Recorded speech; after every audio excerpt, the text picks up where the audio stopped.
এতদিন শুনতাম যে বাংলাদেশটা কি ভারতকে ছাড়া চলতে পারবে না।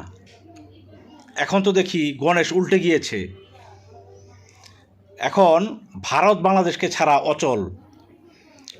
ভারতীয় মিডিয়ায় শুনলাম ভারতের একের পর এক পাটকলে তালা ঝুলছে।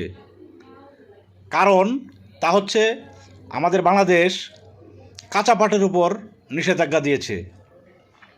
এই কারণে ভারতের একের পর এক পাটকল তালা দিতে হচ্ছে। তাদের মোট 1040টি পাটকল অলরেডি নাকি বন্ধ হয়ে গিয়েছে। তো এই যখন পরিস্থিতি, এতদিন আমাদেরকে ভারত বা আমাদের দেশের রাজনীতিবিদরা ভারতের জুজুর ভয় দেখিয়ে গিয়েছে, যাতে ভারতের গোলামি আমরা করতে হয়, বাধ্য হই। তো মনে হয় সেই গোলামির দিন শেষ।